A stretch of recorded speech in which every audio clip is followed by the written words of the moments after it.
कि तू ऐसा कर, हमें मारा मत। गुरु तत्वदर्शी संत रामपाल जी महाराज के मंगल जितनी भी प्रवचन। संतान होगी हम तुझे दे देंगे। अब मेघ मार दी उसकी, परमात्मा ने बढ़ाकर उसकी खत्म कर दिया कि नहीं मरेगा। तो उसने सोच ली ठीक है, ये है समर्थ की शक्ति, लेकिन 8वीं तक मार दूंगा। परमात्मा ने बढ़ाकर के बाद खत्म कर दिया कि नहीं मरेगा। तो उसने यहाँ तक सोच ली ठीक है, ये है समर्थ की शक्ति, 8वीं तक मार दूंगा। हमारे गाँव में ब्याह गया था, 27 साल का हो रहा था, और हमने उसका खूब याद है ये बातें। तो पुण्यात्माओं, आपका सौभाग्य, आपने ये वचन भी सुनने को मिल रहे हैं। न काल तो आपके कान के छींट भी ना लगने देश ज्ञान की।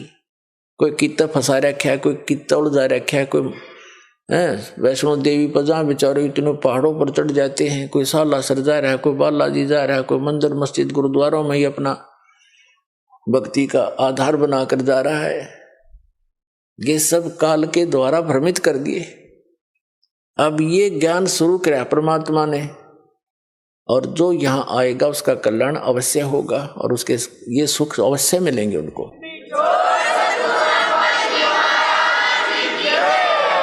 जैसे प्रसंग चल रहा था कि सबको मालूम है, ये तो सभी मानते हैं कि भाई बुरे का फल बुरा ही होता है, लेकिन डर निकल गया हमारा। डर कब निकलता? जब हमें ज्ञान नहीं रहता। अब हम अपनी मर्जी से, अपने व्यवस्था से भगवान के विधान को त्याग कर स्वयं अपने कर्म के लेख को चेंज करना चाहें, कभी नहीं हो सकता। जिस समय कंस ने अपनी बहन देवकी का विवाह श्री वासुदेव जी से किया, श्री कृष्ण जी के माता पिता थे वो, और कंस उनका मामा था, तो उसने बड़े प्यार से अपनी बहन का विवाह किया, और उसको सी ऑफ करने के लिए अपनी नगरी की सीमा तक छोड़कर आते थे। स्वयं रथ को चला रहा था, और दोनों उसके बहनोई और बहन रथ के पीछे बैठे थे। रास्ते में आकाशवाणी होगी कि तेरे मारने वाला कंस तेरी बहन की कोख से पैदा होगा, उसका 8वां पुत्र तेरी मृत्यु का कारण बनेगा। अब देख अकल की कमी है। एक तरफ तो कंस ने वह आकाशवाणी साची मान ली कि 8वां पुत्र होगा तेरी बहन का, वो तेरी मौत उसके हाथों है, ये तो अटल मान ली उसने, सच्ची होगी। फिर जो सच्ची मानी तो उसने फिर उसको बदलने के तरीके अपनी सोच से अपनाए, अज्ञानियों की सलाह से, वहीं से रथ को वापस मोड़ लाया, और उनको दोनों को मारने लगा। अब अपनी मौत तो इतनी प्यारी, और बहन और दामाद उस बनोई की मौत उसने कुछ भी ना समझी, अकल के हीन ने। तब उन दोनों ने प्रार्थना की कि भाई, उसकी बहन कहने लगी भाई मुझे मारे ना, कि बहन भाई का लगाव न्यारा ही होता है। भले ही वो इस बात को सोच रहा था, फिर भी बहन की इस पुकार को पर उसने जोर देना पड़ा। कुछ रजा मालिक की थी कि तू ऐसा कर, हमें मारा मत, हमने यहां नजर बंद कर ले दोनों को, जितनी भी संतान होगी हम तुझे दे देंगे, तो जो चाह वो कर लिए भाई।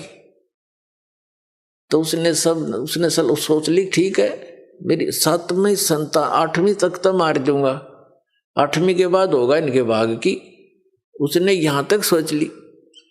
तो उनको रख लिया, चल बहन को मारने का भी पाप बच गया। फिर लगा नवजात शिशुओं को मारने, दुष्ट ने 9 मार दिए, 8-7 मार दिए, और 8वें को मारने लगा। वो आकाश में उड़कर चली गई, जबकि लड़का कहा था वह लड़की थी। बुद्धि फिर भी ना काम करी।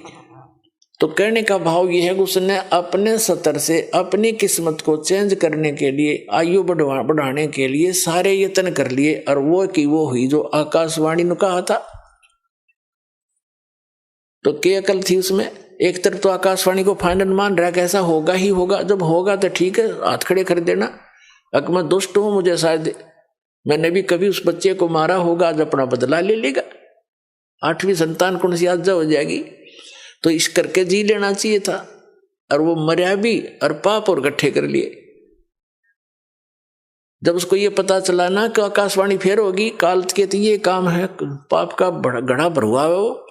जब श्री कृष्ण जी का जन्म हुआ जेल में, और उसे लेकर उसका पिता दूसरे स्थान पर अपने मित्र के यहाँ छोड़ आया, वहां से नवजात उत्पन्न लड़की को वापस लाकर वहां रख दिया, तब आकाशवाणी हुई कि तेरे मारने वाला पैदा हो चुका है, लेकिन जेल से बाहर।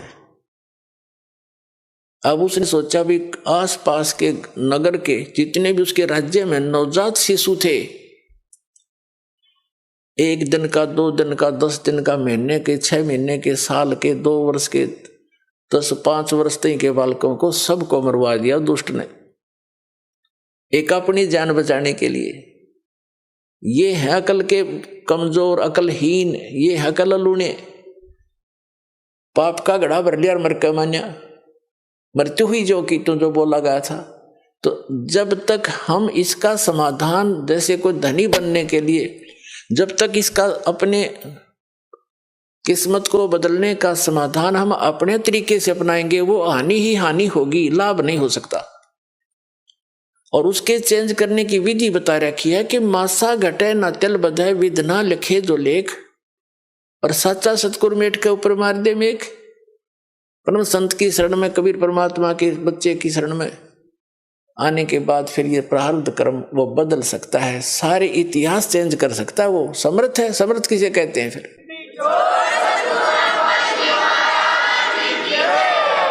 अपने आत्मा परमेश्वर हमें याद दिलाते हैं कि तुम यहां के वासी नहीं हो, और वो परमात्मा स्वयं ही चलकर आते हैं, हमें यथार्थ ज्ञान बताते हैं। जैसे आप जी सत्संग में आते हैं, महीने, 2 महीने, 10, 15 दिन, महीने, 4 महीने में तकरीबन सभी आ लेते हैं। तो अन्य व्यक्ति तो ये सोचते हैं कि ये कितना हानि करते हैं, किराया लगता है, काम छोड़कर जाते हैं।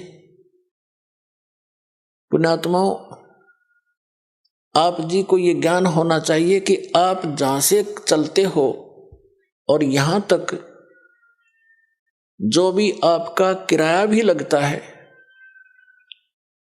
वो भी परमात्मा के पुण्य में है, आपका धर्म में लग रहा है वो पैसा, वहां से लेकर यहां तक। और जो दान धर्म करते हैं, आपको वो तो डायरेक्ट दिखाई देता है कि मैंने दान डाला है, मेरा पुण्य हो गया, लेकिन वहां से यहां तक आने और जाने का जो आपका किराया है, वो भी आपके धर्म में लिखा जाता है। अब बगैर ज्ञान के हम ऐसे उलझे रहते हैं, अपने आप धनी बनने के लिए 100 तरीके अपनाते रहते हैं। परमात्मा कबीर जी कहते हैं, कल्पे कारण कौन है, कर सेवा निकाम, मन इच्छा फल देऊंगा जो पड़े मेरे ते काम। कि मेरे सतर का, जो भगवान के सतर का तेरा कोई ऐसे कार्य आवेगा, कोई आपत्ति आवेगी, तो फिर कहता है तू चिंता ना करना, तेरा मन इच्छा फल दूंगा तुझे, यदि तू परंतु रहना पड़ेगा तूने मेरी मर्यादा में। भगत की कैसी मर्यादा है? भगत और जगत का आपस में मतभेद सदा से रहा है। इसका कारण क्या है?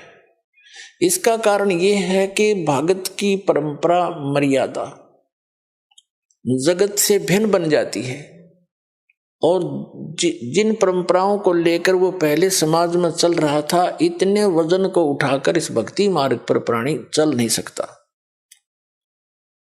जैसे कोई यात्री है, यात्रा कर रहा है, वो पहले ही सोच लेता है आवश्यक वस्तुएं ही लेकर साथ चलूं, अधिक गठड़ी उठाने सफर नहीं कर पाऊंगा, उसको अंडरस्टूड होता है, तो ज्यादा नहीं बांधता, एक थैला छोटा सा काख में टांगा, आवश्यक वस्तु डाली और सफर पर चल पड़ता है। जो भक्त बन गया वो परमात्मा के मिलने वाले मार्ग पर चल पड़ा, और जो भक्त नहीं बना वो वही बैठा अपने घर पे, वो उस वस्तु को प्राप्त नहीं कर सकता। तो उसकी मर्यादाएं कुछ अन्य हैं, उनसे हटकर हम अपने सीमित करके इस सफर पर चल सकते हैं। तो इस प्रकार जगत और भगत की आपस में मतभेद बना रहता है कि ये तो ऐसे भी नहीं करते, ये त्योहार भी ना मनाते, ये तो दहेज भी ना देते, ये लेते भी को नहीं। तो इस तरह के हम नहीं कर सकते, क्योंकि हमें ज्ञान हो गया कि आज हम किसी से लेते हैं, कल देना पड़ेगा। तो क्यों सिर में दर्द कराया फिर देने के लिए? जैसे आज कोई रिश्वत ले रहा है किसी से, 5,000 10,000 20,000 ले ली, और वो उसने देनी पड़ेगी फिर उसको आगे चल के अगले जन्मों में। अब परमात्मा आदरणीय गरीबदास साहिब जी कहते हैं, तुमने उस दरगाह का मैल नहीं देखा और धर्मराज के तिल तिल का लेखा। बता, कहते तुम इसलिए गलती करते हो, तुमने वो स्थान ना देखा जहां पर फैसले होते हैं इस भगवान के सत्र के। तुमने उस दरगाह का वो मैल नहीं देखा, धर्मराज के तिल तिल का लेखा। ये बालकों का खेल है। एक तिल यानी एक जरा सी भी कोई आपकी वस्तु है, आपस में वो लेन देन किसी भी जन्म में हो, चाहे 1000 जन्म के बाद हो, आपकी वो पूरी करनी पड़ेगी। आज कोई रिश्वत ले रहा है, अगले जन्म में वो दामाद बनकर लेगा उसका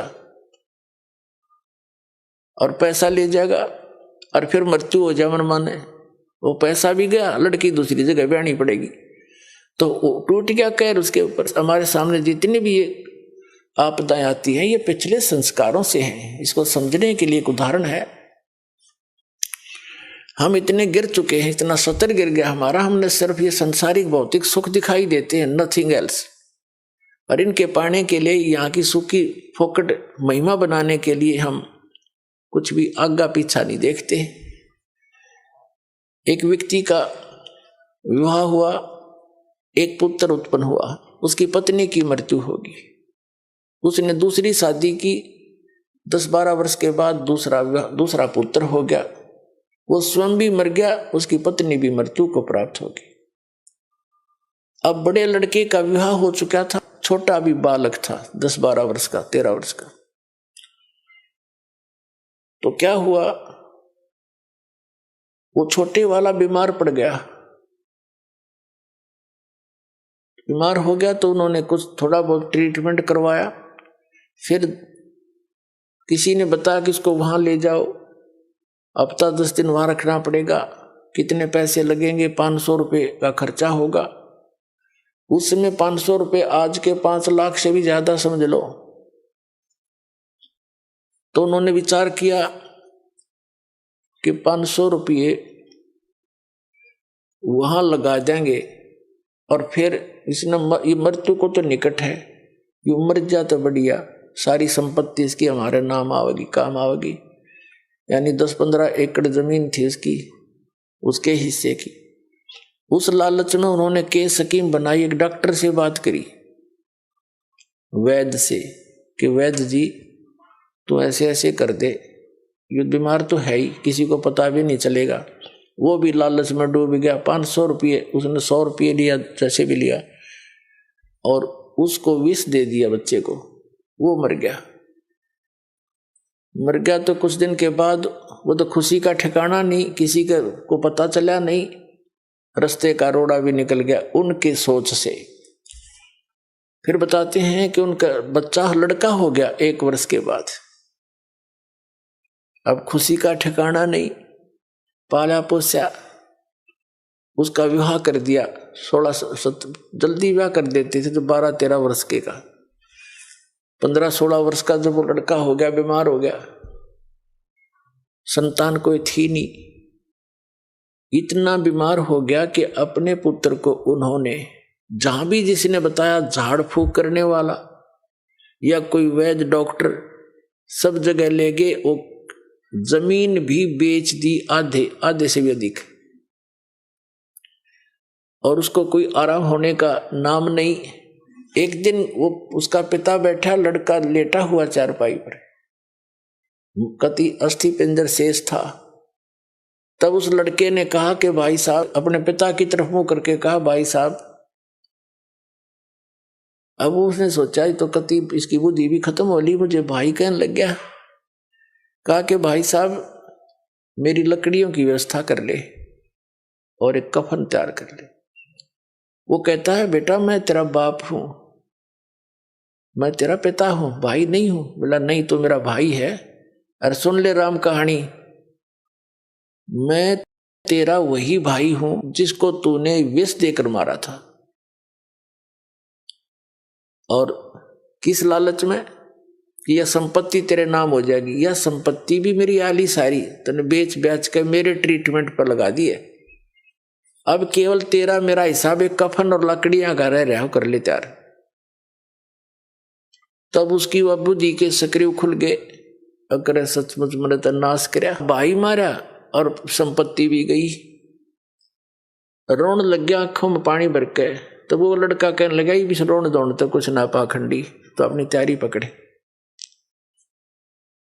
अब उसने उस समय विवेक आया कि भाई ठीक है, जैसा इस नीच ने करया मेरे तो आगे आगी। इबोर तो संतान मेरा हो को नहीं, इकलौता पुत्र था तो मरेगा, मेरा तो वंश नष्ट हो गया। जिसा मुझे मैंने किया ठीक मिला मुझे तो। पर एक बात और बता दे, जो या तेरी पत्नी है, तेरी मृत्यु के बाद अब इसको जीवित जलाया जाएगा, क्योंकि सती प्रथा थी उसमें। पति मर जाता था तो पत्नी से पहले तो पत्नी को जिंदा जलाया जाता था चिता में, जैसे मुर्दे को फूकते, उसको सती कहते। अब इसका क्या दोष, इसने अब इसको जिंदा जलाया जाएगा। तब उसने बताया कि वो डॉक्टर कहाँ है जिसने मुझे व्यस दिया था, वैद्य। उन्होंने बताया कि आपके 2-3 वर्ष के बाद उसकी मृत्यु हो गई थी। तो उस लड़के ने बताया कि ये वही है, ये डॉक्टर मेरी पत्नी। अब यो भी भोग लेगा अपने करे हुए को। तो पुण्यात्माओं, ये भले ही आपने कथा लगती हो, पर विधान है परमात्मा का। यो तुमने उस दरगाह का मैल नहीं देखा और धर्मराज के तिल तिल का लेखा, एक एक पाई पाई का हिसाब होगा वहां पर। तो इस प्रकार हमने परमात्मा पर विश्वास करके, और जो साधना दास बताता है इसको करके देखो, और फिर लाभ देखिए उस परम पिता के। आपकी किस्मत से न्यारे देने लगेगा आपने। आप सोच भी नहीं सकोगे भगवान, हम तो सुना करते भगवान ऐसा कर देता है, पर और आज हो रहे हैं हमारे साथ। आपके कई दिन में समझ में नहीं आओ यू हुआ कैसे, यू कार्य कदे सोच भी ना सकते, यू तो किसी तरह भी होने का नहीं था, और ऐसे कर देगा आसानी से, आप सोच भी नहीं सकते। और फिर आपका विश्वास और दृढ़ होगा। ऐसे भक्ति में लग जाओ। जैसे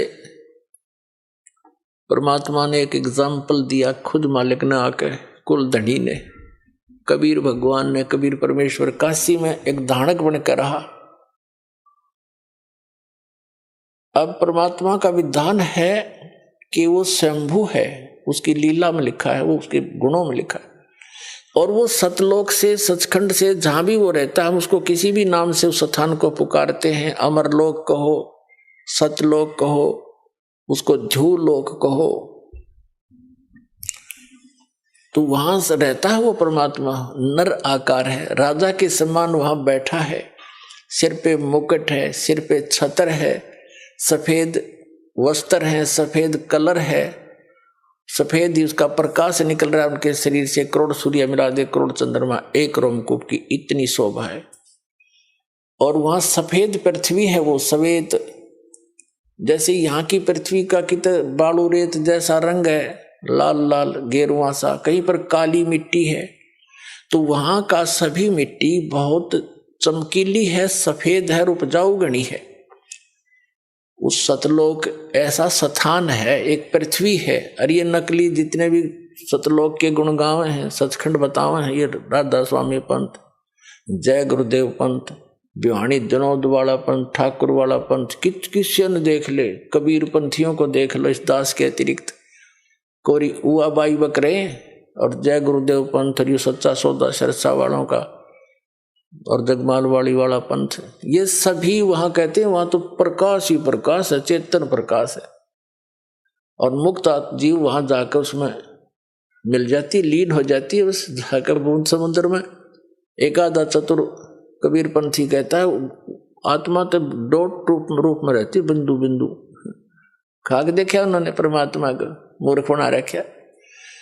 तो ये सभी अभी तक भ्रमित थे, इनका अनुभव निल था, इनका भक्ति विधि सही नहीं थी, इनका ज्ञान भी गलत था, इनके मंत्र भी गलत थे। 5 नाम काल के जाप करें, बात करें सतलोक जान की, टिकट कटा रहे लोकल बस की और बात कर अमेरिका जाने की या अमेरिका से भारत आने की। तो ये कैसे बन सकती ये बातें? तो ये इनके नाम में गलत है वहां जाने वाले, तो कैसे पार होंगे? ये अंडरस्टूड है, क्योंकि हम इतने विश्वासी हैं कि जो गुरु बता रहे हैं फाइनल है बस, और सोचना ही नहीं। ना सोचो, वो शिवदयाल भूत बन गया है, बुक्की में बोला अपनी शिष्या में, सारे तुम बोलोगे, और समझदार है उन्हें सोचना पड़ेगा और कल्याण कराना चाहिए। दास की प्रार्थना है, पाछे बनी सो बनी पीछे, अब शेष तो बच जाओ। कितने दिन से शोर मचा रहा हूं, जेल में मैं चला गया तुम्हारे लिए, या सच्ची कहने के चक्कर में, और कहूंगा आखिरी सांस तक, चाहे शरीर रहो या ना रहो। कोई बात है या के ब्रन माटी और मुझसे नहीं देखी जाती, क्योंकि दास को वो ज्ञान भगवान ने दे दिया।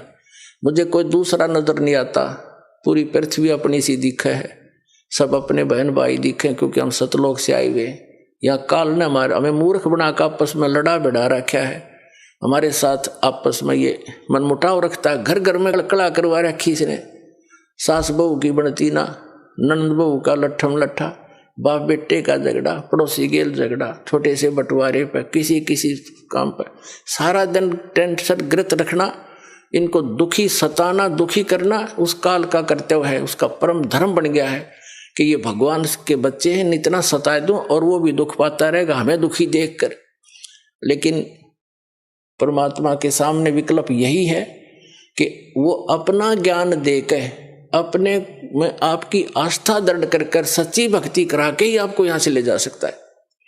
और ये ज्ञान ये तभी संभव है जब आप स्वयं शिक्षित होगे। तो अब शिक्षित करना पड़े आपको परमात्मा ने, और शिक्षित करके अब जितने भी संत थे, पंथ थे, धर्म मजहब थे, उनके सदग्रंथ भी विद्यमान हमारे पास, और उनका अनुभव वर्तमान के जितने भी कलियुगी संत महंत हैं, आचार्य शंकराचार्य हैं, किसी भी धर्म पंथ के, वो क्या हमें बता रहे हैं ये आपको मालूम है। और सदग्रंथ दास दिखा रहा है कि ये बताते निराकार भगवान को किसी से बात कर लो, चाहे हिंदू है, चाहे मुसलमान, सिख या ईसाई है, कहते परमात्मा तो निरंकार है, वो तो निराकार है, वो तो प्रकाश ही प्रकाश है। ऐसी सुनी सुनाई दंत कथा से पवित्र बाइबल आपको दिखा दिया दास ने, उसमें लिखा है परमात्मा ने मनुष्यों को अपने जैसा बनाया, नर और नारी करके उनकी सृष्टि की, तो भगवान निराकार। पूछ कर देखो किसी भी ईसाई धर्म के पवित्र आत्मा से कि परमात्मा कैसा है, वो कहेगा गॉड इज फॉर्मलेस, परमात्मा निराकार है। तो क्या खाक पड़ा उन्होंने पवित्र बाइबल को? फिर बाइबल को वो फाइनल मानते हैं। तो बाइबल में तो साकार लिखा परमात्मा, मनुष्य दृश्य है। ऐसे ही वेदों के पढ़ने वाले भगवान को निराकार बताते, और वेदों में स्पष्ट लिखा है कि परमात्मा मनुष्य दृश्य है, राजा की तरह बैठा है, वहां से गति करके आता, भक्तों से मिलता, उपदेश देता है, और कवि की तरह प्रक्रिया करता है, कवियों की तरह जगह जगह जाकर लोकोक्तियों के माध्यम से, दोहों के माध्यम से, शब्दावली के माध्यम से, शब्दों के माध्यम से अपना ज्ञान प्रचार करता, उपदेश देता है। और कुरान शरीफ में लिखा है कि पवित्र बाइबल ने जो समर्थन किया है कि परमात्मा ने 6 दिन में सृष्टि रची, 7वें दिन तख्त पर जा बैठा, और उसमें लिखा है कि उस परमात्मा ने मनुष्यों को अपने जैसा बनाया। वही ज्यों का त्यों 40% विवरण पवित्र बाइबल वाला पवित्र कुरान शरीफ के अंदर विद्यमान है। सूरत फुरकानी 25 में आयत नंबर 52 से 59 तक स्पष्ट किया हुआ है कि वो कबीर नाम का परमात्मा है। और कुरान शरीफ के ज्ञान देने वाला अल्लाह कहता है अपने पैगंबर हजरत मोहम्मद को कि आप इन काफिरों की बातों में मत आना, वो कबीर सुप्रीम पावर है, वो कबीर अल्लाह है, वो सर्वशक्तिमान है, सब कुछ कर सकता है, और इस वही है जिसने सबकी रचना करी, वो अपने बंधों के गुनाहों से खूब परिचित है। वो कबीर परमात्मा आपके पाप भी नाश कर सकता है, आपके कर्म के। वो वही है जिसने 6 दिन में सृष्टि रची, वो कबीर नाम है उसका। और 7वें दिन तख्त पर जा विराजा, उसकी खबर किसी बा खबर से पूछ देखो। जब तख्त पर जा बैठा, निराकार कितना हो गया वो? मुसलमानों को पूछ लो भगवान कैसा है अल्लाह, वो तो बेचून है, बेचून मान निराकार। इन पवित्र वेदों को पढ़ने वाले इनसे पूछ कर देखो, अभी तक आपके पास सबका विधान है, हिंदू धर्म में तो आप जन्मे हो, इनका तो खूब पता आपको।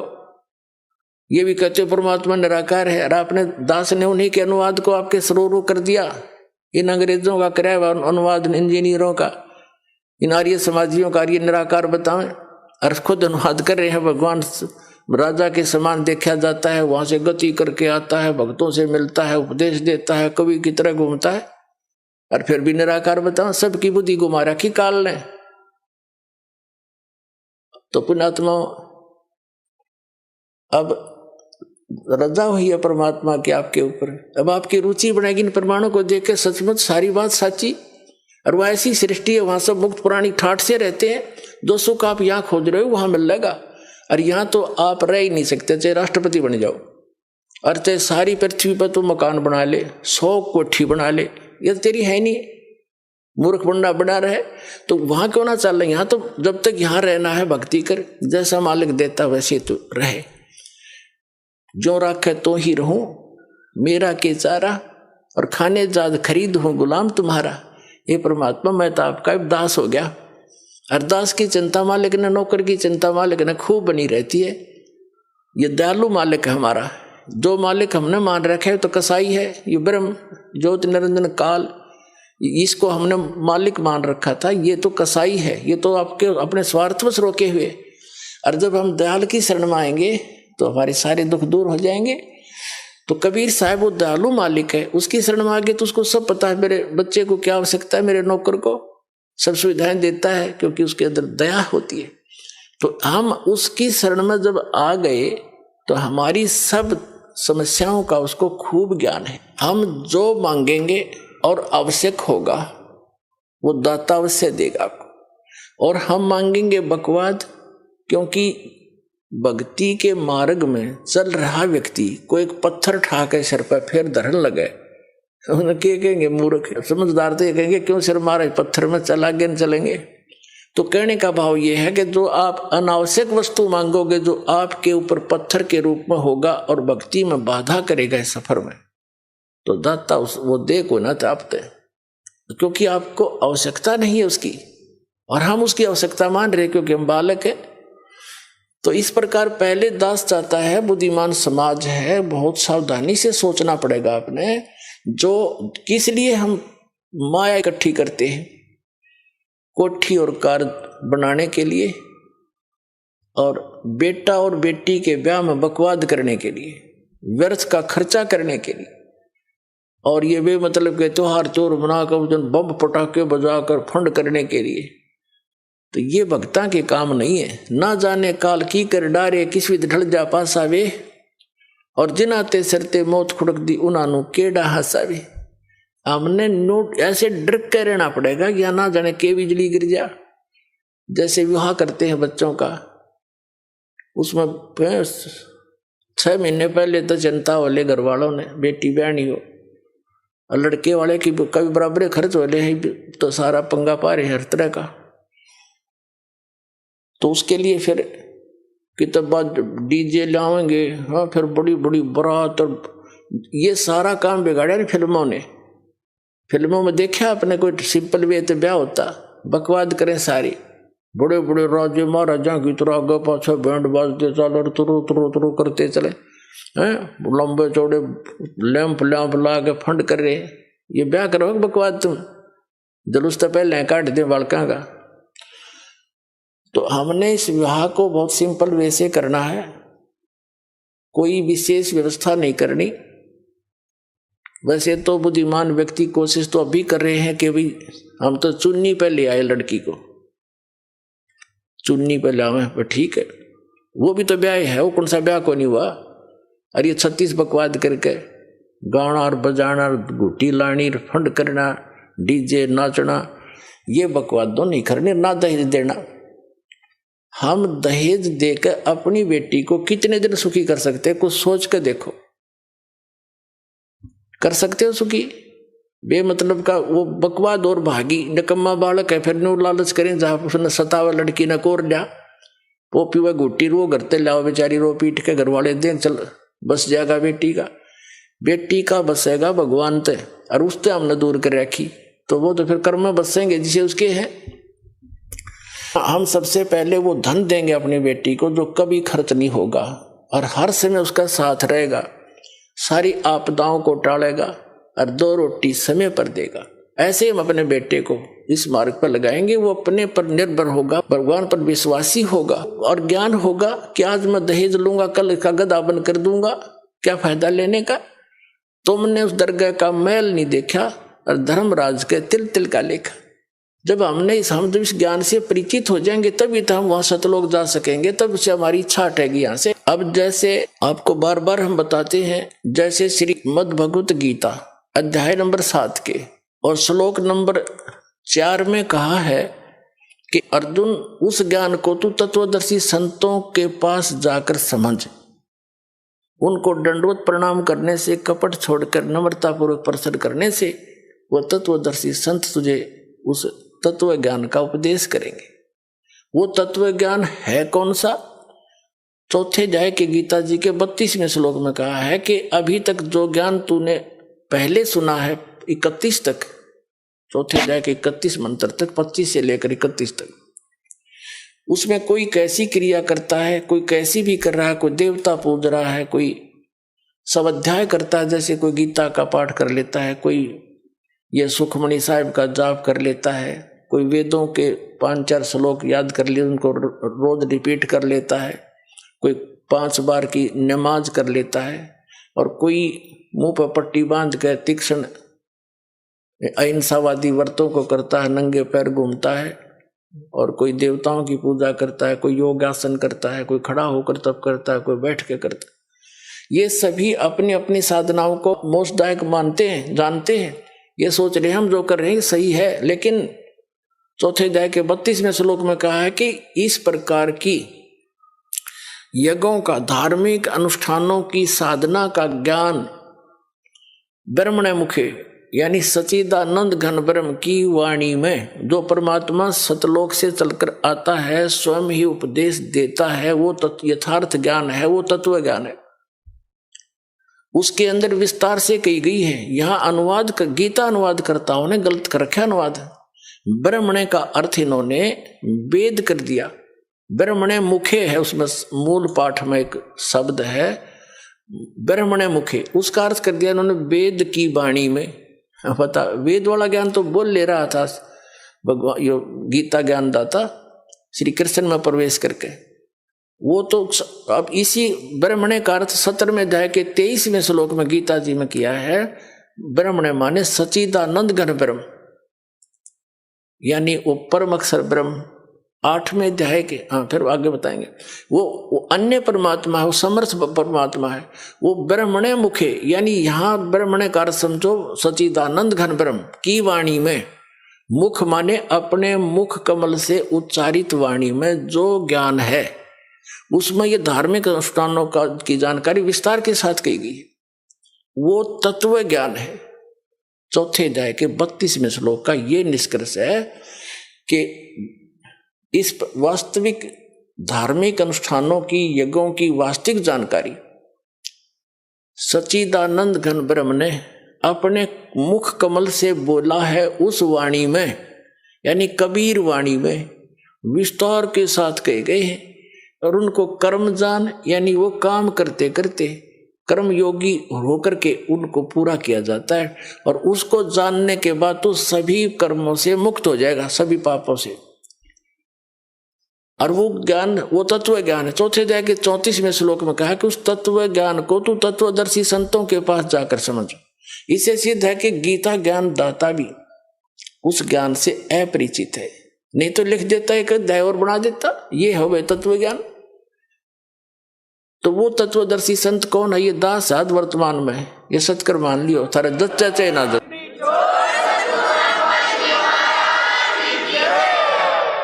और उनको दंडवत प्रणाम करने से पूरी गीता जी में केवल उस संत को ही दंडवत प्रणाम का प्रावधान बताया है, नहीं तो 18वें अध्याय के 65वें श्लोक में अपने विषय में कहता है गीता ज्ञानदाता के माम नमस्कारु, मुझे नमस्कार कर, मुझ में मन वाला हो, मेरा भक्त बन, तो निश्चय ही मुझे ही प्राप्त होगा।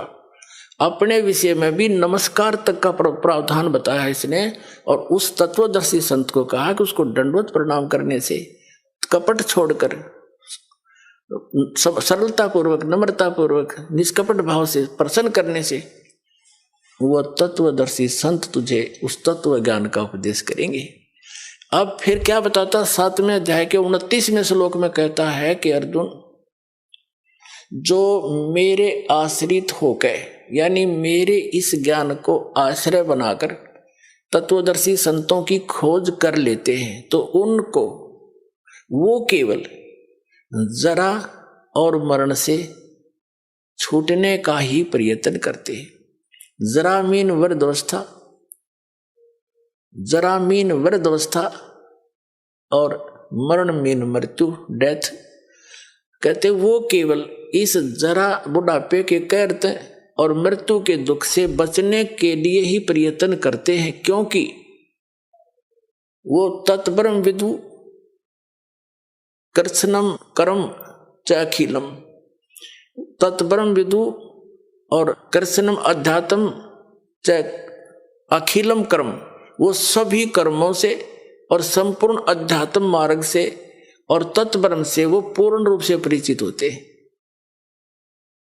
और वही केवल जरा और मरण से छूटने का प्रयत्न करते हैं। इसका सीधा सा अर्थ है कि जो साधक संसार की अन्य किसी वस्तु की इच्छा मन में नहीं लेकर के केवल अपने कल्याणार्थ यानी जरा और मरण से छूटने का जो प्रयत्न कर रहे हैं, तत्ब्रह्म विदु उस परमात्मा को जानते हैं, जान चुके हैं तत्ब्रह्म को, और सारे अध्यात्म से परिचित हैं, ज्ञान से और सब कर्मों से वो परिचित हैं। इसलिए वो विष फांकते नहीं।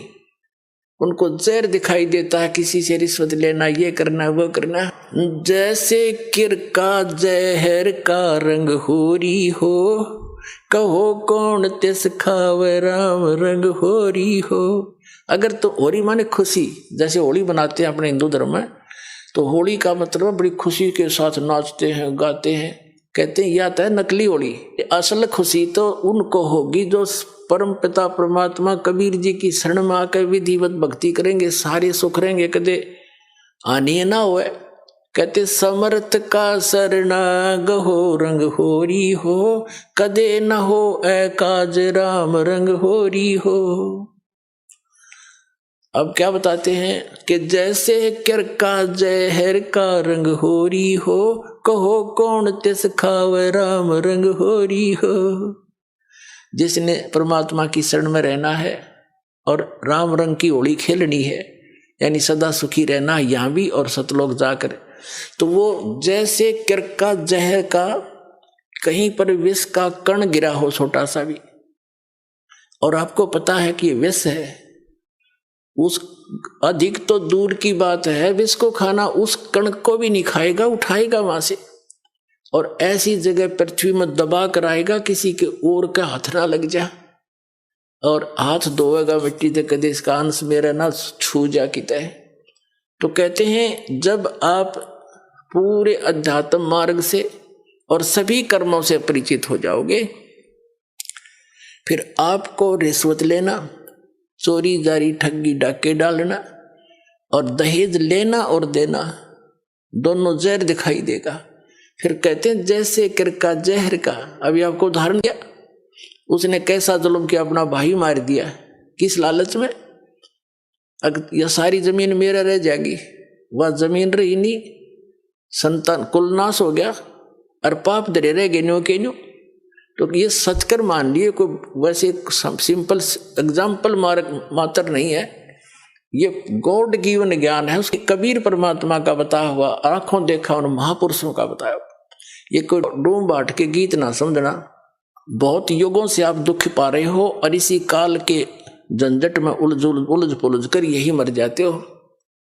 तो क्या बताते हैं, जैसे किर का जहर का एक भी किसी का पाई भी लेना, बिल्कुल आपको विष दिखाई देगा। फिर कौन खाओगा उस विष को, कि तुमने उस दरगाह का मैल नहीं देखा और धर्मराज के तिल तिल का देखा। हर पाई पाई का हिसाब होगा वहां पर। तो इसमें तो बहुत बड़ा बखेड़ा बन जाएगा आपके लिए। तो बुद्धिमान व्यक्ति फिर उसका निकट नहीं जा सकता। अबोध बालक जहर चाहे सारा खा जा, लेकिन ज्ञान होने के बाद व्यक्ति विष का निकट नहीं जाता। तो जब तक आप अबोध थे, खाते रहे विष, मरते रहे, गधे कुत्ते बनते रहे, ये विष है, ऐसे संकट भोगने पड़ते अपने को। और जब बुद्धिमान हो गए वो तो इसका निकट भी ना आते। जैसे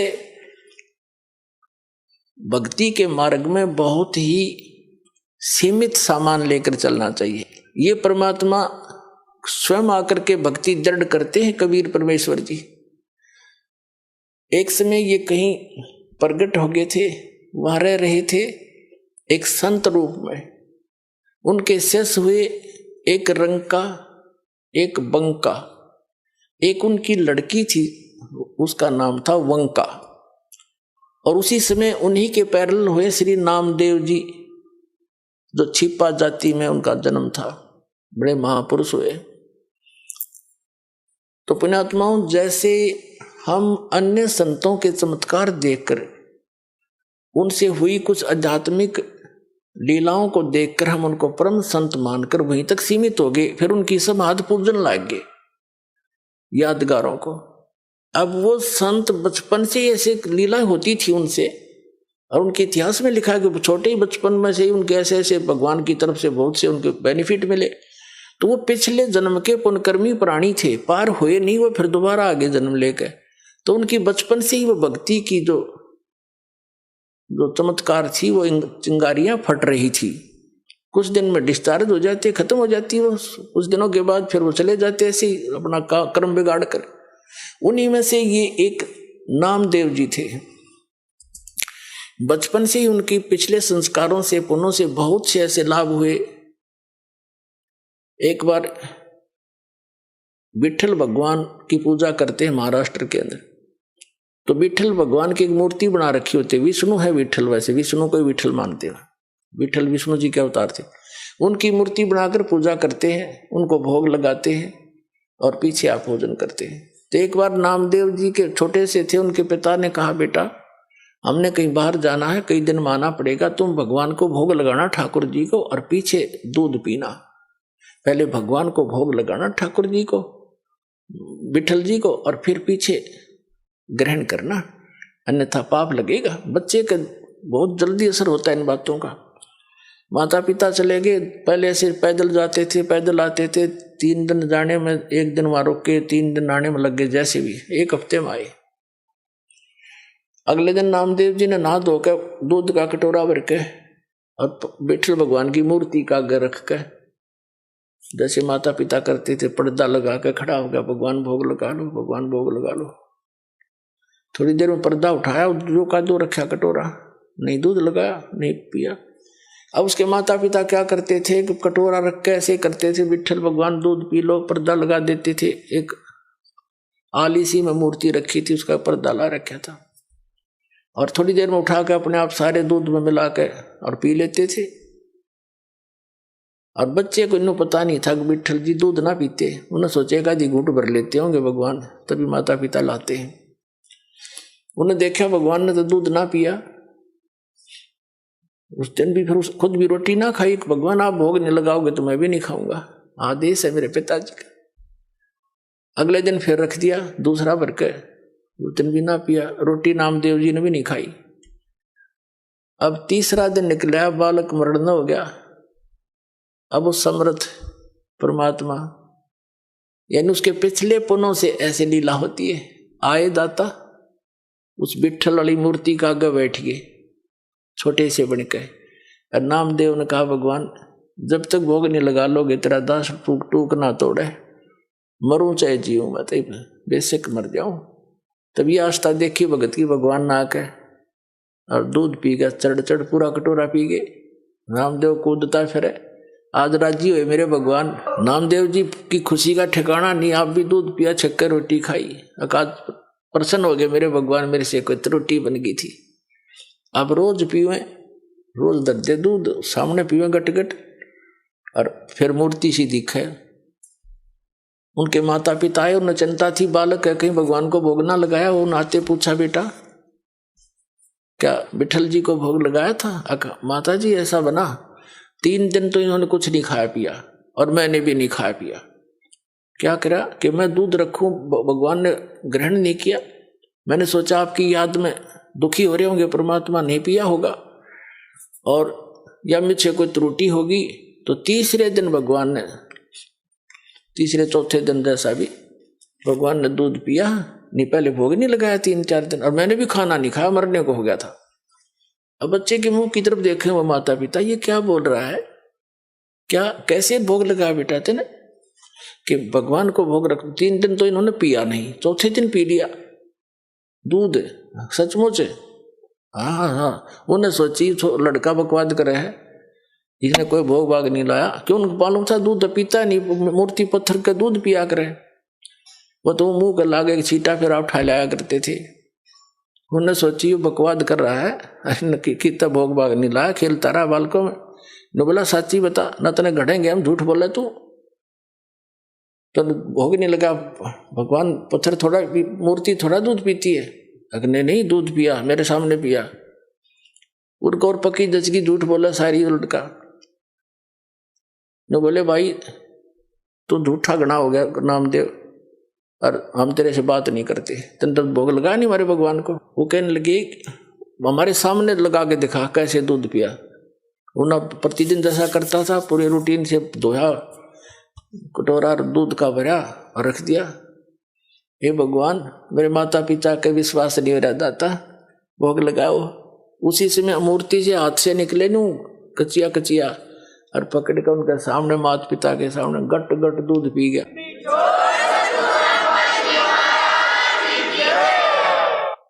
तब उसके माता पिता ने सारे गांव में बता दी, नगर में, कि विठल जी ने दूध पिया मेरे बेटे से, दूध पिया मेरे बेटे से। ये और गांव का जच्चा ना वो लागे कहने बकवाद करता है, पाखंड करता है, तो है झूठा कपटी, क्यों पाखंड फैला रहा है। मूर्ति कभी दूध पीती है।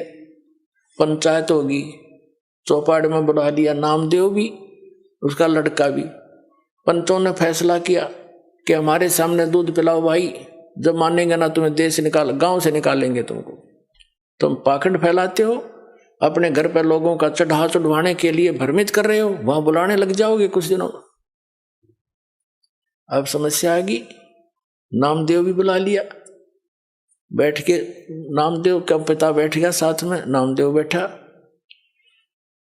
और कहा भाई क्यों बच्चा भोग लगा, भगवान ने, विठल जी ने दूध पिया था? कहाँ जी पिया। अब ये रखी है मूर्ति अलग से सुथरी स्थान पर बनाकर सटेज सी रख रखी थी कि यहाँ पे ला के दिखा दे, ये दूध रखा। वो अपना जैसे भी नहा धो के आया था, हाथ धोकर रखा कि हे विठल महाराज, दूध भोग लगाओ मेरे दाता, मेरे माता पिता संकट के अंदर हैं, दया करो मेरे मालिक। उसी समय पंचों के सामने हाथ निकले मूर्ति से और गट गट दूध पी लिया। सारे देखे खड़े खड़े।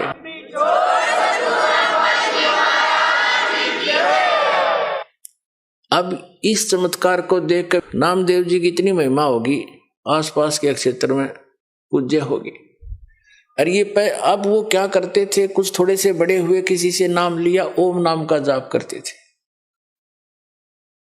फिर परमात्मा मिलते हैं आकर ऐसी पुण्यात्माओं को, जैसे उनका विधान है, वो नेक आत्माओं को मिलते हैं, अच्छी आत्माओं को मिलते हैं, दृढ़ भक्तों को। तो कबीर साहब उनसे मिले, ज्ञान दिया कि ऐसे ऐसे भाई ओम नाम का जाप तुम कर रहे हो गुरु से लेकर के, ये तो ऐसे ऐसे सारी सतिथि बता दी, और इससे आगे एक और मंत्र है जो दास देगा आपको, और उससे मोक्ष होगा। ये तो असंग जन्म हो गए, जन्मते मरते। और ये छोटे मोटे जो लीला हुई है ना, ये तेरे पिछले पुण्यों से हुई है। आगे चार्जर ठीक नहीं है, पीछे बैटरी चार्ज थी, तब तक यह काम कर रही है। सारा समझाया उनको, जैसे भी उस भाषा में। तो विठल नामदेव जी ने नाम ले लिया, किससे? उस संत से जो स्वयं मालिक आकर रहे, गुप्त रूप से रहा करते थे। अब नाम भी ले लेते हम, लेकिन वो पुरानी जो साधनाएं हैं, जो क्रियाएं मन में समारी हैं, वो भी साथ करते रहते। एक दिन नामदेव जी, क्योंकि ये छिपा जाति में थे और ब्राह्मण लोग अन्य जाति वालों को भगवान की आरती में निकट नहीं जाने देते थे, दूर खड़ा रखते थे। वो आरती जहां करते थे विठल जी की, ब्राह्मण वर्ग ही रहते थे वहां, उसको सक्षेत्र था। एक दिन नामदेव जी जा रहे थे, आरती मंदिर में हो रही थी, इतने आत्म विभोर हो गए, पंडित जी तो ऐसे वो घंटियां बजा रहे थे और नामदेव जी ने जूते निकाल लिए दोनों अपने और जूतों को लगे बजाने, और बजाते बजाते उन पंडितों के बीच में पहुंच गया, जैसे मंदिर की दर्शन करने के लिए मूर्ति के निकट पंडितों के बीच में घुस गया। उन्हें देखा कि कौन आ गया, छोटी जाति का, हाथ में जूते ले रहा, पकड़ के बाजू से और मंदिर के पीछे पटक दिया जाके, किचन आरती में बाधा कर दी। कहते हैं भगवान कबीर साहब ने उस मंदिर का मुंह फेर दिया नामदेव की तरफ।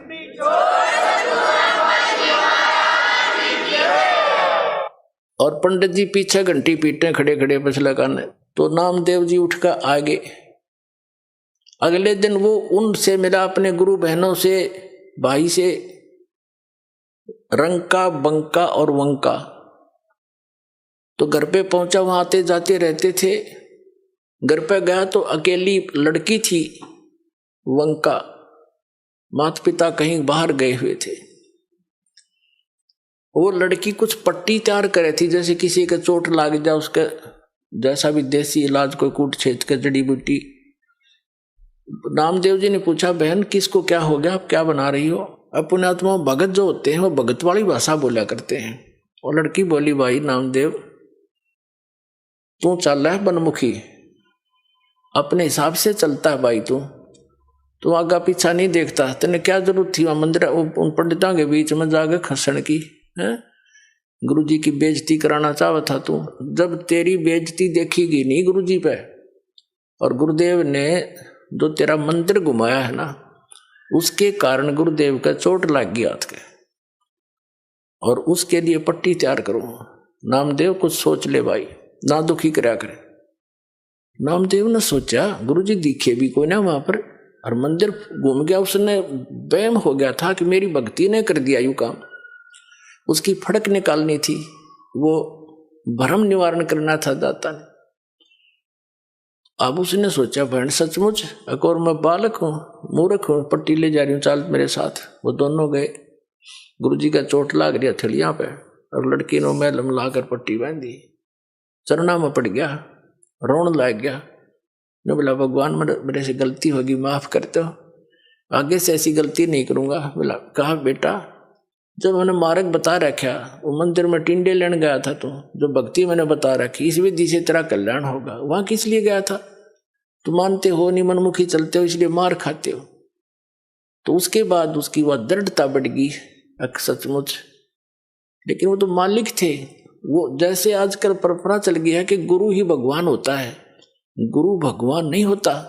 वो तो भगवान ना आए थे सीधे गुरु बनके, और अपनी भक्ति की सतिथि बना के रखनी थी। काल नो सोचा है नकली संत, नकली पंथ बना के, नकली नाम जाप करा के इनकी भगवान से आस्था हटा दूं। जो साधना ये करेंगे उससे लाभ तो होना नहीं, आपत्ति नो की नो पड़ेंगी आके, तो कुछ दिन में भक्ति छोड़ देंगे। और परमात्मा सोच क्रियाएं करता है, आप भी आते हैं, कोई एक आधा संत भी भेज देते हैं, तो अधिकतर स्वयं ही आए हैं मालिक ने, और स्वयं ही वो काम करा जो भगवान किया करते हैं। तो वो तो भगवान और गुरु वो तो वन, ऑल इन वन थे, वो तो सब कुछ थे दाता। लेकिन अन्य जो गुरु है वो गुरु है और भगवान अन्य है। गुरु परमात्मा का पुजारी होता है और उससे मिलाने वाला मीडिया होता है। गुरु भगवान नहीं होता, भगवान तो भगवान ही होता है। लेकिन उस परमात्मा को पाने के लिए एक विधि बताई है परमात्मा ने कि अपने गुरु को आप एज ए गॉड ट्रीट करना, उससे भगवान की तरह व्यवहार करना, ताकि जब तुम यहां से जाओगे इसी रूप में आगे भगवान परीक्षार्थ बैठेगा। और यहां जैसा व्यवहार आप कर रहे हो, जैसे विचार अपने गुरुजी के प्रति रखते हो, वो वहां भी होंगे। तो वहां जैसी आपकी व्यवहार विचार त्रुटि युक्त होंगे तो वहां से आपको रिजेक्ट कर दिया जाएगा, फिर वापस गिर जाओगे। तो इसलिए परमात्मा कहते हैं गुरु मानुष कर जानते ते नरकइये अंध, महादुखी संसार में आज्ञा काल के फंद। गुरु गोविंद कर जानियो, रहियो बचन समाए, और मिले ते दंडवत बंदगी, नहीं पल पल ध्यान लगाए। अब कहने का भाव क्या है कि जैसे ये दास है, इस दास के स्थान पर भगवान आ सकते थे, वो आ जाएं, और आप उनको खोज रहे हो, भगवान अब यहां आ जाए, वो भगवान आपका कैसा व्यवहार होगा?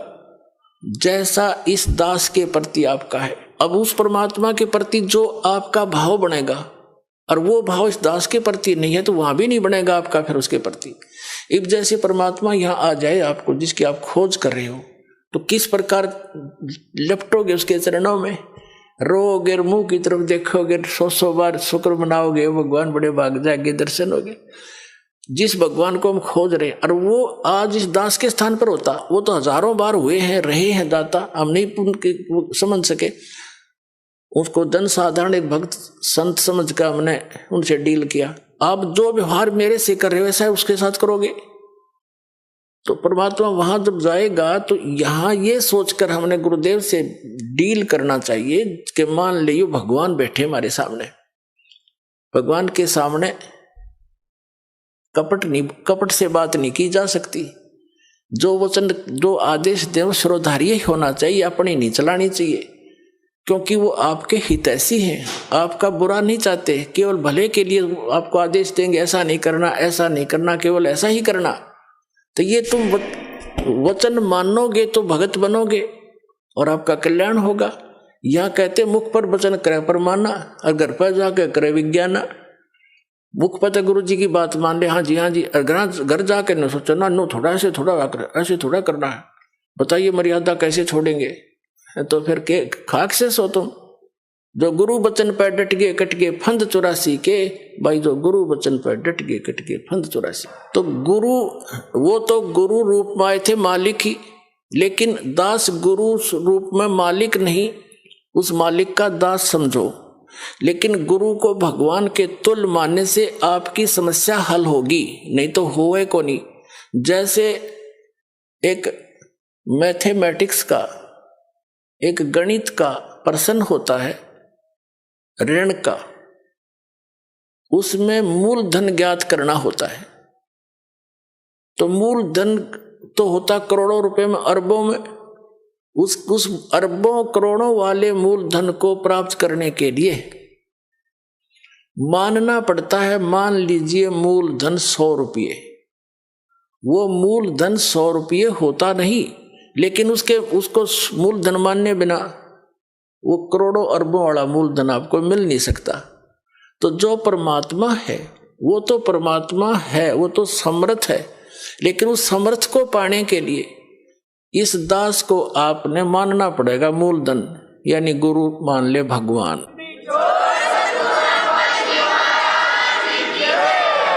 तभी आपकी यह समस्या हल होएगी, नहीं तो कति नहीं हुआ, 0 नंबर आओगे आपके। तो इस प्रकार समझदार को संकेत बहुत होता है। अब प्रसंग चल रहा है कि फिर जब भक्ति मार्ग पर चल पड़ते हैं, घना सामान धर के सिर पर नहीं चला जाता है, ये परंपराएं हटानी पड़ेंगी। और जैसे भगवान रखे न्यो रहना पड़ेगा। जैसे कर का जहर का रंग हो रही हो, कहो कौन तीस खावे राम रंग हो रही हो। अब रंका बंका झोपड़ी में रहते थे, वृद्ध हो गए थे, और क्या करते थे, जंगल से लकड़ी तोड़कर लाते थे, उसको बेचकर अपना खाने जोगा रखकर बाकी गुरुदेव के चरणों में भंडारे में लगा देते थे। तो पुण्यात्माओं, आपका सौभाग्य है, आपको ये अनमोल वचन, अनमोल ज्ञान सुनने जोगा बनाया। पहले तो भगवान ने आपको विद्वान बनाया, शिक्षित किया, और दास को इसका जानकार बनाया। आज आपके रूबरू ऐसा बना दूंगा जैसे पहली का कहता हुआ, अगर वेद गीता और पुराणों को आप याद रखोगे। बोलो सतगुरुदेव।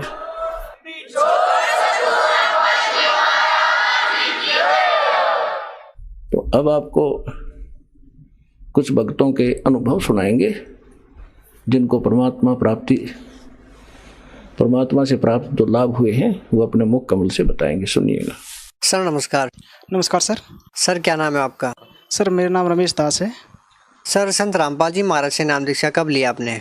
सर संत रामपाल जी महाराज से मालिक ने मुझ पे 2013 में दया बख्शी थी। सर संत रामपाल जी महाराज से नाम दीक्षा लेने से पहले आप क्या भक्ति साधना करते थे?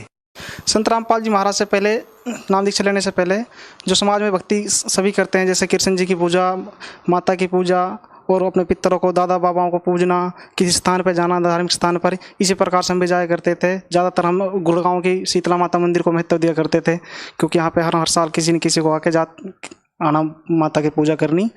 इसी प्रकार से हमारे पिताजी भी एक भगत टाइप में होते हुआ करते थे। उनके पास कुछ छोटी मोटी रिद्धि सिद्धियाँ हुआ करती थी, वो भी एक दूसरे की बता दिया करते थे।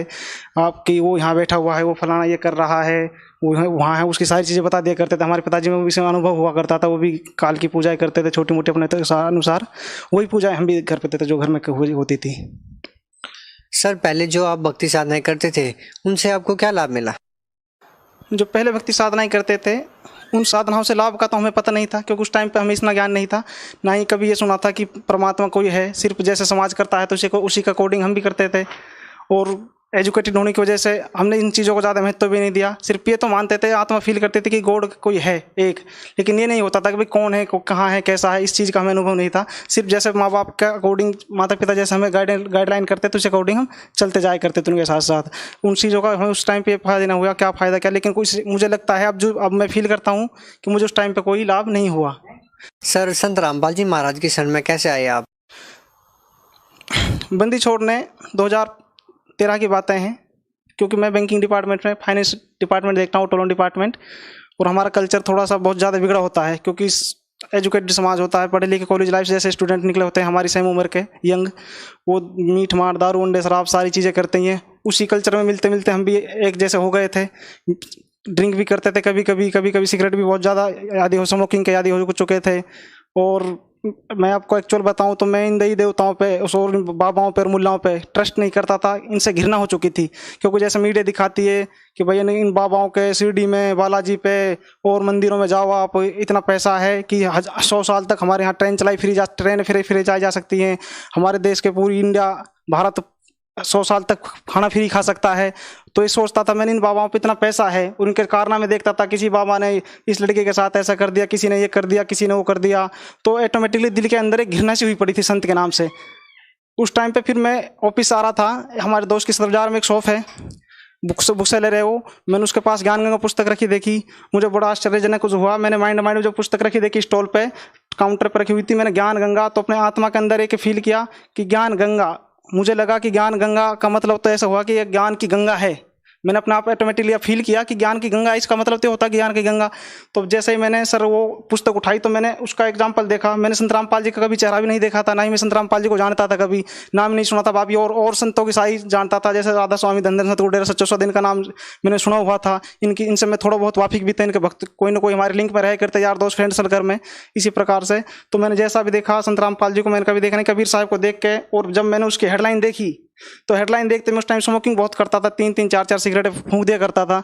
मैंने सिगरेट पीते पीते 2-3 उसकी हेडलाइन देखी। हेडलाइन में देखने के बाद मुझे ऐसा फील हुआ कि यार ये पुस्तक में कुछ तो है। मेरे सर में दर्द सा होने लगा और मैं कन्फ्यूज हो गया उस पुस्तक को पढ़ने के। यार क्या ब्रह्मा विष्णु महेश के माता पिता हो सकते हैं? यार काल क्या होता है, सृष्टि रचना, आत्माएं क्या, मोक्ष क्या, ये क्या कह रहे हैं यार। मैं इतना कन्फ्यूज हो गया कि मैं उस टाइम कुछ कर नहीं पाया। मैं उस पुस्तक को देख के मैंने सोचा यार, मेरा फ्रेंड था, मुझे उसे भी अपने पास बिठा के कभी मेरे से 10-20 रुपये मांगता भी नहीं था। उस पुस्तक का मैंने उससे रेट पूछा, उसने मेरे से कहा कि 30 रुपये। मैंने कहा तू सैनी साहब, ये 30 रुपये की पुस्तक 15 रुपये इस पर MRP लिखी हुई है, आप 30 रुपये मेरे से किस प्रकार से ले रहे हो? जबकि दोस्त मेरा उसने कहा नहीं भाई साहब, इसकी 30 रुपये की पुस्तक है। लेकिन उस टाइम मुझे नहीं पता था कि काल जाल सिस्टम क्या होता है। मैंने तो सोचा, मैं पैसे उस टाइम हम ऊपर के पैसे भी इनकम किया करते थे। मैंने कहा चल 30 रुपये आप रखो, मैं उस पुस्तक को पढ़ता हूँ। उस पुस्तक को जब भी मेरी संडे को ऑफ होता था तो मैं उस पुस्तक को कभी नहा धो के पढ़ने की कोशिश करता था। 3-4 पेज जैसे मैं उस पुस्तक को उठाता, ज्ञान गंगा को, मुझे पता चलता कि या तो नींद आ रही है या मेरा कोई बहुत इंपॉर्टेंट काम निकल आ चुका है। मैं जब भी कोशिश करता उस पुस्तक को, मेरे पास 1 ईयर से उस पुस्तक को रखे हो गए, लेकिन मैं उस पुस्तक का कभी 2 पेज, 5 पेज, 10 पेज आगे पढ़ ही नहीं पाया। सृष्टि रचना मालिक ने रजा बख्शी पर संत रामपाल जी महाराज ने एक बार कि मैंने वो पुस्तक, हमारे जीजा जी BSF में है दिल्ली में, मैंने वो पुस्तक उनको दी। मुझे कुछ पुस्तक पढ़ी 10-20 पेज, तो मुझे उसमें कुछ समझ में आया। उसने वो पुस्तक पढ़ी, उसने उस पुस्तक के बारे में मुझे गहराई से बताया कि इस पुस्तक में रमेश जी ये लिखा हुआ है। फिर हमारे एक भांजे ने पलवल से नाम लिया हुआ था, सुनील जी ने, उसने हमारे जीजा जी को मेमोरी कार्ड दी। उस मेमोरी कार्ड से पता चला कि जो पुस्तक आप ज्ञान गंगा दी थी वही इस मेमोरी कार्ड में है, उसी संत का है। मैंने कहा क्या एक्चुअल में उसी संत का? मैंने वो मेमोरी अपने फ़ोन में कॉपी की और मैंने और मेरी वाइफ भी ग्रेजुएटेड है, उसने जेबीटी की हुई है। मैंने और मेरी वाइफ ने ईयरफोन कान में लगा के, नहीं हम गुड़गांव में रहते हैं, तो वहाँ लेटे लेटे 4 घंटे रात के 1-2 बजे तक सृष्टि रचना कंप्लीट सुनी। जैसे ही सृष्टि रचना सुनी, मैंने संत रामपाल जी देखे, तो एक्चुअली मुझे अनुभव हुआ कि यार वास्तव में ही संत, ऐसे संत कि आज तक कभी हमने सिर्फ गीता, वेद, कुरान, पवित्र बाइबल, इनका सिर्फ नाम सुना था, कभी लाइफ में देखी नहीं थी, सिर्फ नाम ही सुना था। हम तो ये और सुना करते कि वेद किस पे हैं यार, वेद किसने देखे हैं, वेद कहाँ, गीता यार किसी की समझ में नहीं आती है चीज़ें तो। लेकिन जब संत रामपाल जी को देखा, उनको उदाहरण करते हैं, एक प्रमाण को बताने के लिए संत रामपाल जी कम से कम भी हजारों प्रमाण दे रहे थे एक चीज़ को समझाने के लिए, चारों धर्मों से, सारी चीज़ों से। तो मुझे वास्तव में फील हुआ कि वास्तव में अगर कोई संत है इस धरती पर तो संत रामपाल जी महाराज हैं, इसके अलावा इस धरती पर कोई संत नहीं है। तो इस प्रकार मैंने फिर उस ज्ञान को ग्रहण किया और एज इतना तड़फ लगी मालिक के लिए। वहाँ जाके फील हुआ कि हमें बरौड़ा बस स्टैंड पे उतरे थे, भगत सत साहब, वहाँ जाके ऐसा फील हुआ कि जैसे विदेश से टूरिस्ट आते हैं और जो वो क्लाइंट की जो रिस्पेक्ट करते हैं टूरिस्ट आने के टाइम पे, उस टाइम पे हमारी इस प्रकार से रिस्पेक्ट की जा रही थी। आइए सर बैठिए गाड़ी में, भगत जी बैठिए। वहाँ जाने के बाद जाते ही हमें हमारे शूज उतरवा के ले एक्स्ट्रा में के जाते हैं, सारी सुविधाएं गेट पे लाइन से, सारी चीज़ें भंडारे के लिए, चाय का, पानी का, बिस्कुट का, नाश्ते का।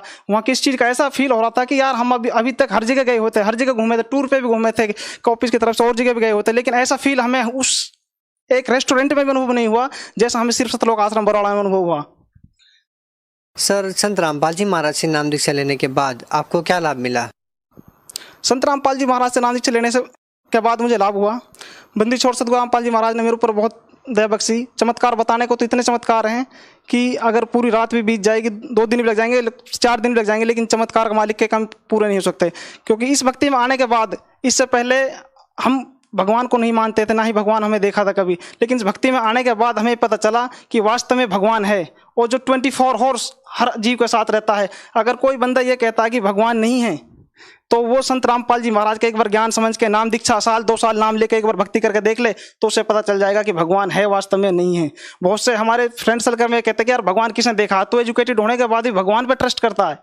भगवान है कहाँ, किसने देखा भगवान? यार ये तो सब कुछ हुए, आप जो करोगे, मेहनत करोगे, सिर्फ आपको उसका मिलेगा। अच्छा पढ़ाई लिखाई करिए, अच्छे अपने बच्चों की परवरिश करिए और अच्छी कोठी गाड़ी बंगले का, सिर्फ यहाँ तक कि हमारी सोच थी और हमारे फ्रेंड सर्कल की भी। लेकिन इस भक्ति में आने के बाद तो मैं उस टाइम पे कुछ बीमार हो गया। मुझे बीमार हो गया तो डॉक्टर ने बताया, कुछ काफ़ी दिन तक बीमार चलने के बाद डॉक्टर ने बताया कि आपका ऑपरेशन होगा, आपकी छोटी आंत के अंदर रसोली है। 50-60 हज़ार रुपये मैंने बीमारी में इस प्रकार से लगा दे कि मुझे ही नहीं पता कि बीमारी है क्या। उसके बाद पता चला छोटी आंत में रसोली, डॉक्टर ने बताया। मैंने परमात्मा से प्रार्थना करी, परमात्मा ये बीमारी क्या है, इसका सोल्यूशन मालिक, अगर मालिक आप हो कहीं तो इसका सोल्यूशन करो। परमात्मा ने, कोई डॉक्टर 2 लाख मांगता, कोई 1.5 लाख, कोई 3 लाख। मैंने गुड़गांव आर्यन हॉस्टल में परमात्मा ने भेजा, बिल्कुल घर के पास जस्ट, और गुड़गांव आर्यन हॉस्टल सिर्फ 60,000 रुपये में छोटी आंत का ऑपरेशन 3.5 घंटे में भगत जी मेरा ऑपरेशन हुआ। बहुत सोनती है भी उम्मीद छोड़ देती है बचेगा या नहीं बचेगा। खुद मेरे फैमिली वाले ये उम्मीद छोड़ चुके थे कि ये पता नहीं हमारा भाई बचेगा या नहीं बचेगा, लेकिन परमात्मा ने ऐसी दया बख्शी, जो 2-3 लाख रुपये में काम होना था सिर्फ 60,000 रुपये में काम करा दिया। जब मैं वहाँ से जैसे घर से चल के गया था, परमात्मा ने जैसे घर के चला के भेजा था, उसी प्रकार से ऑपरेशन कराने के बाद मैं घर पे चल के ही आया और जैसे खाते पीते गया था ऐसे खाते पीता है। परमात्मा ने 2-3 लाख रुपए का काम सिर्फ 60,000 रुपये में करा दिया। एक तो छोटा ये चमत्कार हुआ, और भी मालिक के बहुत से चमत्कार हैं परमात्मा के। जैसे जिस प्रकार से पहले हमें दुख भी हुआ करते थे बहुत से, लेकिन परमात्मा के आने के बाद छोटे मोटे तो सारे संस्कारिक दुख जो भी हैं सारे खत्म हो चुके हैं मालिक के शरण माने के बाद। और एक सबसे बड़ा लाभ मुझे ये हुआ कि मुझे आध्यात्मिक ज्ञान, मुझे उस परमात्मा का पता चला, जिसका परमात्मा का आज तक हमारे दादा परदादे खोजते रह गए। परमात्मा भगवान उसका नाम तो लेते थे, भूतों में ही रह गए। दादा सब भूत इन पितरों को मानते, दादा बाबाओं को मानते मानते रह गए भाई यही सब कुछ है, यही सब कुछ करेंगे, यही सब कुछ। लेकिन आज जो हमारे माता पिता को नहीं मिल पाया, आज हमें मिल पाया। इस मालिक ने मुझे, हम इसलिए आज मुझे फील होता है कि परमात्मा ने हमें इसीलिए एजुकेटेड किया था। मैं नशा इतना करता था, कॉलेज फ्रेंड सर्कल से इतना बिगड़ चुका था कि स्मोकिंग की 3 डब्बियाँ, मॉर्निंग में डब्बी खरीदता था स्मोकिंग की, India Kings, Benson Light, Marlboro की, और दोपहर तक 1 डब्बी खत्म हो जाया करती। फिर लंच में ऑफिस में लंच करने निकलते थे, 1 डब्बी उस टाइम खत्म कर दे करते। शाम को ऑफिस से आने के बाद 1 डब्बी खरीदता था, रात के 1-2 बजे तक जागता था, मूवी देखता था, जैसे नॉर्मल देखते हैं सभी मूवी, नाटक, सीरियल वगैरह देख के नहीं, 1 या 2 बजे सोए करता था। इतना सा करता था। परमात्मा का नाम जिस दिन मन में लिया, ये फील होता था।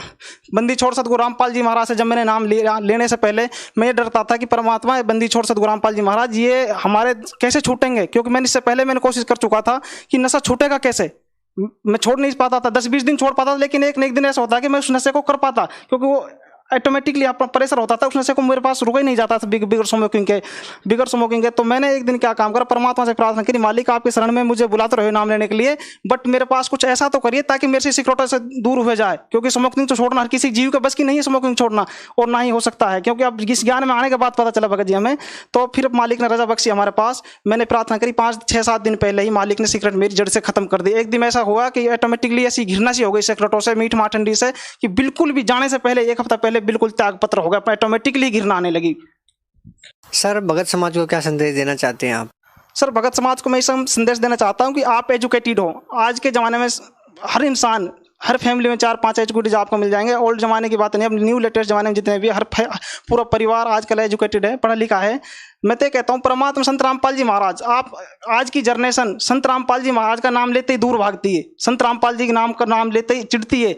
ऐसा क्या है, आपने संत रामपाल जी महाराज को ना देखा, ना उसका ज्ञान सुना, ना आप उसको जानते, आप उससे दूर क्यों भागते हो? आप आज सभी का ज्ञान सुन लोगे, राधा स्वामी, धन सतगुरु सच्चा सौदा राम रही, सभी का आप ज्ञान सुन लोगे, लेकिन संत रामपाल जी महाराज का ज्ञान क्यों नहीं सुनते? उसके अंदर ऐसी क्या है? आप एक बार एजुकेटेड हो, आप सारी मूवी देखते हो 3 घंटे की डाउनलोड करके, नहीं आप एक बार संत रामपाल जी महाराज के 1 घंटे की सत्संग सुन के क्यों नहीं देखते? आप एक बार संत रामपाल जी महाराज के 1 घंटे की सत्संग सुन के देखिए, हो सकता है तो आप ज्ञान गंगा पुस्तक पढ़िए, आप खुद निर्णय करिए। संत रामपाल जी महाराज को औरों की तरह भी नहीं कि वे अपना ज्ञान सुनाया, घुटमलट करके बंद करके अपने पार हो गए। संत रामपाल जी महाराज तो क्लियर बता रहे हैं, भाई साहब 5 और 5 10 होते हैं, ना कि 5 और 5 9 होते हैं। आप खुद देखो, खुद निर्णय करो। मैथमेटिक्स जब 5 और 5 10 बता रहा, तो आप भी मानो उसको मैथमेटिक्स कह रहा है, उसकी गवाही दे रहा है, मैथ का लेक्चरर गवाही दे रहा है, तो हमें मानना चाहिए। हम पढ़े लिखे हैं कि भाई साहब मैथ भी कह रहा है, हम भी कह रहा है। सर संत रामपाल जी महाराज अभी जेल में है, उनके श्रद्धालु व उनके समर्थकों का भाव उनके प्रति ज्यों का त्यों बना हुआ है। सर क्या कारण है कि संत रामपाल जी महाराज जी के प्रति उनकी आस्था बिल्कुल भी कम नहीं हो रही है, उनके समर्थकों की संख्या बढ़ती जा रही है? सर देखो, इससे पहले शायद हमें भी जब ज्ञान नहीं था, हम भी शायद संत रामपाल जी महाराज के बारे में ऐसे ही सोचते, लेकिन जब आज ज्ञान हो गया, इसी प्रकार से जैसे आज मुझे ज्ञान हुआ है, ऐसे ही परमात्मा ने सभी अपने भक्तों को, बच्चों को ज्ञान दिया है। इस ज्ञान में आने के बाद जिसको कहते हैं नहीं परमात्मा मिल गया, जिसको भगवान मिल जाता है ना, अल्लाह ताला खुदा मिल जाता है जिसको, उसे इस समाज की किसी की जरूरत नहीं होती। चाहे समाज कुछ भी कहे, कितनी भी घृणा करे, लाठियां मारे, कुछ भी करे, जिसको अल्लाह ताला भगवान खुदा रब मिल जाता है, उसे किसी की जरूरत नहीं होती। उसे पता है कि भगवान 2 मिनट में जो चाहे कर सकता है। भगवान क्या नहीं कर सकता? भगवान उसने जब भगवान साक्षात्कार रूप देखो, परमात्मा उसका साक्षात्कार सामने आए हो, उसके आके भंडारा करके जा चुके हैं, सारी चीज हो चुके हैं, मालिक उसके 24 घंटे साथ रहते हैं, तो वो परमात्मा को आप ये बताएं कैसे छोड़ सकते हैं? अगर मेरे साथ परमात्मा 20 हॉर्स मुझे दिखते भी है, मेरे से बातें भी करते हैं, तो मैं उस संत रामपाल जी महाराज जी को कैसे कह दूं? संत रामपाल जी महाराज एक नॉर्मल इंसान है और वो जेल में है। संत रामपाल जी महाराज कोई नॉर्मल इंसान नहीं है भाई साहब। आपको अगर ट्रस्ट नहीं होता तो आप 6 महीने भक्ति करके देख लो, आपको खुद अनुभव फील करोगे वास्तव में संत रामपाल जी महाराज कौन है। हुई Sant Rampal ji Maharaj is a complete God. सर भगत समाज के सामने सबसे जटिल क्वेश्चन ये है कि वो कैसे निर्णय करे कि सच्चा संत कौन है, वो कैसे विश्वास करे कि जो भक्ति संत रामपाल जी महाराज दे रहे हैं वही सही है। हमारे पास इसका निर्णय करने के लिए हमारे जैसे गीता जी बताते हैं कि हमारे शास्त्र ही आधार होते हैं। अगर हमें मैथ की किसी चीज़ का मैथ का हम एक सवाल उठा लेते हैं क्वेश्चन कि 3 और 3 6 नहीं होते, 3 और 3 अगर बाकी संत बताते हैं कि 3 और 3 5 होते हैं, तो हम उसके लिए अपने मैथमेटिक्स को उठाएंगे और एक मैथ के 2 या 3 4 लेक्चररों को, मैथ के प्रोफेसर जो भी होते हैं उनको पकड़ेंगे, उनके पास जाएंगे, सर ये बताइए मैथ का ये क्वेश्चन है, इसका सेम फॉर्मूला है, सेम सारी चीज़ें हैं, सर इसका निर्णय करके बताइए कि 3 और 3 कितने होते हैं। मैथ और वो लेक्चरर अगर उसकी गवाही देते हैं प्रोफेशनल कि भाई साहब 3 और 3 6 होते हैं, तो एजुकेटेड समाज को मान लेना चाहिए कि एक्चुअल में 3 और 3 6 होते हैं। ठीक है सर। तो इसी प्रकार से संत रामपाल जी महाराज चारों धर्मों के लिए पवित्र गुरु ग्रंथ साहिब, पवित्र बाइबल, पवित्र कुरान शरीफ और पवित्र गीता जी, पवित्र चारों वेदों के अकॉर्डिंग परमात्मा प्रमाण करके एक प्रमाण देते हैं, मालिक ये परमात्मा है और इसकी भक्ति विधि ये है। परमात्मा कबीर साहब कबीर गॉड है, वेदों में प्रमाण है, कुरान शरीफ में प्रमाण है कि जिस अल्लाह ताला ने 6 दिन में सृष्टि की 7वें दिन तख्त पे जागा, उस अल्लाह ताला के बारे में मैं नहीं जानता। वो भगवान कह रहा है कल मोहम्मद साहब से कि उस अल्लाह ताला के बारे में मैं नहीं जानता, उस अल्लाह ताला के बारे में तुझे कोई बाखबर बताएगा, बाखबर से जाके पूछ ले। बाखबर का उसमें अंडरग्राउंड भी दे रखा है कि भाई इल्म वाला मतलब तत्वदर्शी संत तुझे बताएगा उस बाखबर के बारे में, मैं भी नहीं जानता। और ये फिर भी जैसे मुसलमान और भी सारे समाज हैं लगे हुए हैं आंख बंद करके, अरे निर्णय तो कर लो क्या कह रही है हमारी गीता जी, क्या कहती है कि तीनों देवताओं की भक्ति के लिए हमारी गीता जी मना करती है। हमारे वेदों में एक ओम के अलावा कोई मंत्र नहीं है, फिर भी राधा स्वामी, धन सतगुरु, डेरा सचोराम और इनके पास है क्या, आप एक बार इनकी खोज तो करो भाई साहब। जैसे और संत हैं, इनका एक बार आप इनका ज्ञान सुन लो और एक बार संत रामपाल जी महाराज का ज्ञान सुन लो, खुद निर्णय कर लो भाई साहब है क्या। एक बार आप किसी और संत की सत्संग सुनिए, एक बार संत रामपाल जी सत्संग सुनिए, अपना आप निर्णय हो जाएगा। अब आप पढ़े लिखे हो और आजकल कोई किसी को बेवकूफ नहीं बना सकता, ना ही कोई पागल है कि ना कि संत रामपाल जी महाराज के पीछे आंख बंद करके लगेगा। आप खुद निर्णय करो और खुद फैसला करिए सर। सर, जो श्रद्धालु संत रामपाल जी महाराज से नाम दीक्षा लेना चाहते हैं वो नाम दीक्षा कैसे ले सकते हैं? संत रामपाल जी महाराज से जुड़ने का सबसे आसान तरीका है, माय डियर फ्रेंड्स, सत्संग आता है 7:40 से 8:40 से साधना चैनल पर रोजाना सत्संग आता है इवनिंग में। आप उस सत्संग को देखिए और सत्संग में जाने से, नाम लेने से पहले सबसे पहले आप उसका ज्ञान समझिए। सत्संग में नीचे टीवी पे एक ग्रीन लाइन आती है, अंडरलाइन जो चलती रहती है, उस पर अधिक जानकारी के लिए फलाने दिस कॉन्टैक्ट नंबर पर कॉन्टैक्ट करिए। वो कॉन्टैक्ट नंबर नोट करिए, उस पर लिखा हुआ होता है कि आप ज्ञान गंगा पुस्तक फ्री मंगा सकते हैं और अदरवाइज आप ज्ञान गंगा अधिक जानकारी के लिए इस नंबर पर कॉन्टैक्ट कर सकते हैं। जैसे भी आपको कोई भी समस्या, कोई भी क्वेश्चन पूछना है और भी कुछ करना है या नामदान के बारे में पूछना है, तो मालिक की जैसे सुविधा आश्रम में थी बाई सीडी परमात्मा नाम दान दिया करते थे संगत का ज्यादा होने की वजह से, इसी प्रकार से बाई सीडी परमात्मा के अब भी सारी सुविधाएं उपलब्ध हैं, हर जगह उपलब्ध हैं। आप उन नंबरों पर कांटेक्ट करिए और नामदान लीजिए। क्या सर नाम दीक्षा लेने से लाभ होगा लोगों को? सर इसमें कोई दोहरा नहीं है, 101% मैं लिख के दे सकता हूं, मैं उसका हमेशा के लिए गुलाम हो सकता हूं। 101% लाभ होगा, क्योंकि ये कंप्लीट गॉड हैं और संत रामपाल जी ही महाराज वो गॉड हैं जिसके बारे में नास्दांस फ्लोरेंस वगैरह जैसे भविष्यवाणी की हुई है कि वो संत जो इस भारत को गुरु उसमें दिखलाएगा, वो संत रामपाल जी महाराज आए हुए हैं इस धरती पे प्रेजेंट में, और इसके अलावा कोई नहीं है। खुद आप देख सकते हैं निर्णय करके नहीं कि संत रामपाल जी महाराज कौन, उसका